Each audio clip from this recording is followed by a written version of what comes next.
과세 표준 및 세금 계산서 연수를 보도록 할게요. 첫 번째 보시면 공급가에 대한 설명 중 틀린 것 이렇게 했죠. 그래서 공급가의 과세 표준은 대원칙이 시가라고 제가 강조를 했어요. 첫 번째 보시면 금전으로 대가를 받은 경우에는 그 대가가 되는 거죠. 근데 금전 이외의 대가를 받는 경우, 즉 물물 교환했다고 생각하시면 되는 거죠.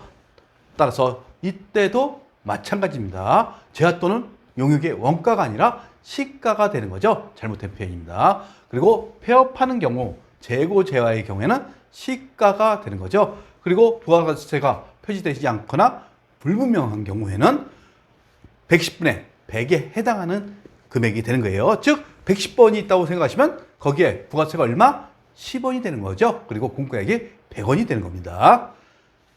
세 번째, 시가의 정의 보시면 특수관계에 있는 자와 아니죠. 특수관계에 있는 자 외의 자하고 당해 거래와 다른 상황이 아니죠. 유사한 상황이 되는 겁니다. 그리고 비반복적이 아니라 계속 거래한 가게요. 즉, 네 번째 보시면 사업자가 특수관계에 있는 자 외라고 되어 있죠. 그리고 당해 거래와 유사한 상황에서 계속적으로 거래한 가격 또는 제3자 간에 일반적으로 거래된 가격. 대표적인 게 우리 당근마켓이죠. 당근마켓에서 거래한 게 대부분이 시가라고 보시면 되는 겁니다. 그래서 당근마켓에서 거래할 적에 어떻게 합니까? 아무도 모르는 사람하고 거래하죠. 그러니까 특수한 관계가 없어요. 그리고 거기서 거래된 가격은 제3자 간에 일반적으로 거래된 가격으로 보게 돼 있습니다.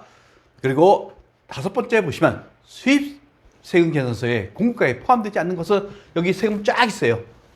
결국 수입 세금 계산서에 공급가에 포함되는 것은 국세만 대상이 되는 겁니다. 따라서 교육세, 관세, 개별 소비세는 국세예요. 근데 취득세는 지방세죠. 따라서 수입 세금 계산서의 공급가액에 취득세는 포함되지 않습니다.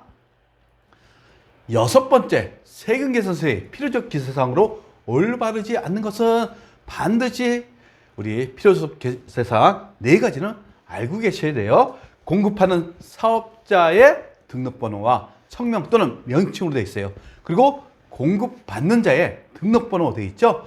그리고 공급가액과 부가세세. 근데 작성 연월이죠. 여기에 1번 보시면 공급 연월일. 이것은 필요적 기세사항이 아닙니다. 언제 세액서를 작성했느냐. 요게 필요적 기세사항이 되는 겁니다.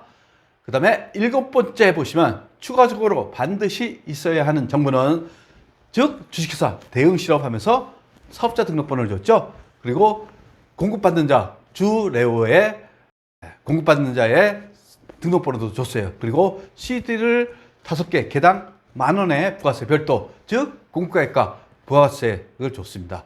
결국 여기서 없는 게 어떤 겁니까? 작성 연월일을 추가적으로 주어야 되는 것이죠. 그래서 여기에 작성 연월일을 반드시 추가적으로 있어야 되는 정보가 되는 겁니다. 아홉 번째 보시면 세금 계산서 제도와 관련한 설명 중 틀린 것은 공급 시기가 도래하기 전에 세액서를 발급했다. 이것을 우리는 선세금 계산서라고 했죠. 그래서 발급일로부터 7일 이내에 대가를 지급받은 경우에도 적법한 세액서를 발급한 것으로 보게 되어 있습니다. 맞는 표현이죠. 그리고 매입자도 법정 요건을 갖춘 경우 세액서를 발행할 수 있다. 이것을 매입자 발행 세금 계산서라고 합니다. 그리고 세 번째 보시면 영수증 발급 대상 사업자가 신용카드 매출전표를 발급한 경우에는 세금계산서를 발급할 수가 없어요. 결국 신용카드 매출전표하고 세금계산서를 중복 발급할 수가 없어요. 다만 세금계산서를 발급하고 나중에 대가를 지불해야겠죠. 그래서 대가 지불 용도로 해갖고 신용카드 매출전표를 발급할 수는 있습니다. 그런데 동시에 중복적으로 적용이 안 된다는 거. 그래서 신용카드 매출전표를 발행하고 나서 세액서를 발급할 수가 없습니다. 그 다음에 네 번째 보시면 모든 영세율 거래에 대해서 세액서 발급 의무가 있다. 이게 잘못됐죠. 모든 영세율 거래가 아니라 직수출에 대해서만 세액서 발급 의무가 없죠. 다만 국내 간접 수출에 대해서는 국내 간의 거래죠. 영세율 세액서를 발급하게 돼 있어요. 그리고 사업자가 재화 또는 용역을 공급하고 세액계산을 발급하지 아니한 경우 재화 또는 용역을 공급받는 자는 관할 세무서장에 확인을 받아 무슨 발행 세액계산서 매입자 발행 세액계산서라고 제가 얘기했어요.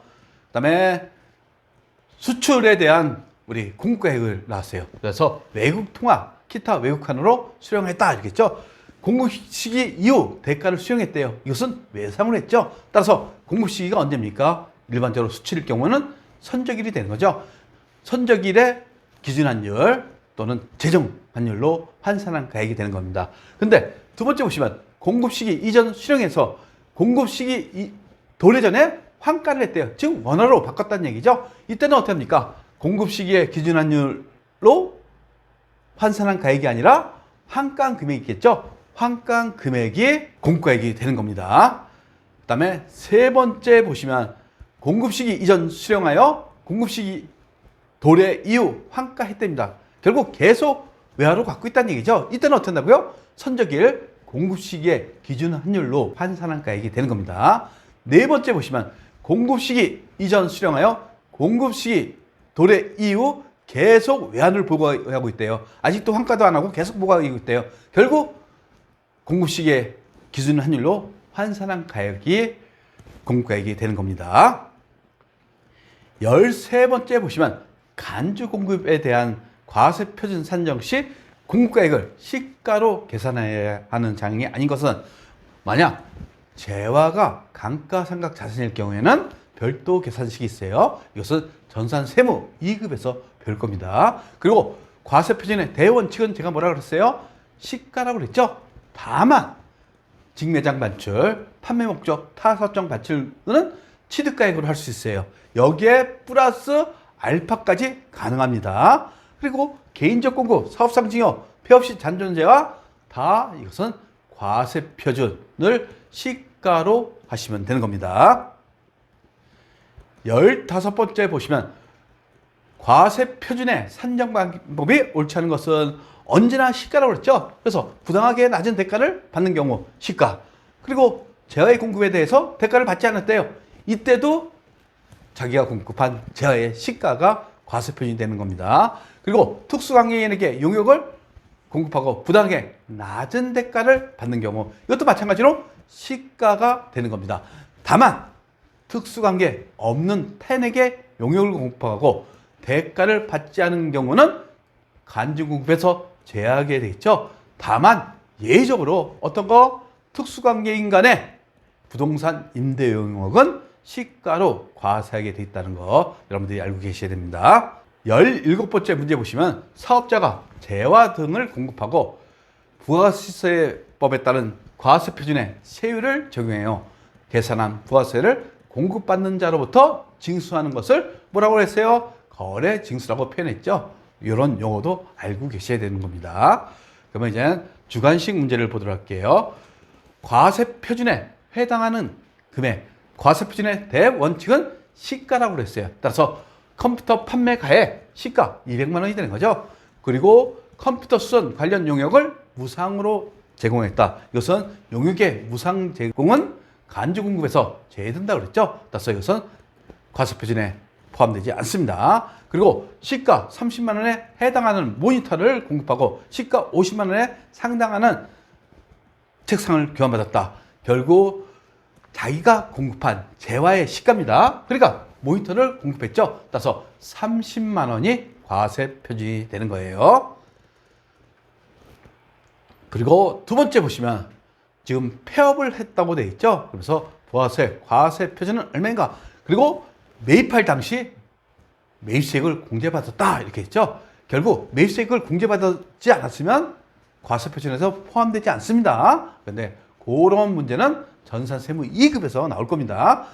그래서 간주 공급의 대원칙이 매입세액을 공제받은 것을 전제로 하는 거예요. 따라서 상품 같은 경우에도 마찬가지로 취득가액이 아니라 시가가 되는 거죠. 시가 얼마? 1,000만 원. 근데 토지는 면세죠. 그러니까 이것은 과세 표준에 포함되지 않습니다. 세 번째 보시면 부가세, 과세 표준, 총 매출에서 매출 N으로액은 차감하죠. 근데 판매 장려금은 과세 표준에 포함되지 않아요. 따라서 1,000만 원에서 200만 원 차가면 800만 원이 되는 겁니다. 그리고 만약 판매 장려 물품을 제공 시에는 사업상 증여가 되는 거예요. 여기서는 현금 줬죠. 만약 물품을 제공했을 경우는 간주 공급이 돼 갖고 50만 원을 플러스해야 된다는 거 참고적으로 아시면 되겠죠. 그리고 부가세 과세 표준은 하면서 모든 금액은 부가세 제금액이다 이렇게 돼 있어요. 총 매출액 여기에는 영세율 매출액 3천만 원 포함되어 있죠. 이것도 마찬가지로 과세 표준이 내는 거예요. 따라서 1억 2천이 되는 거죠.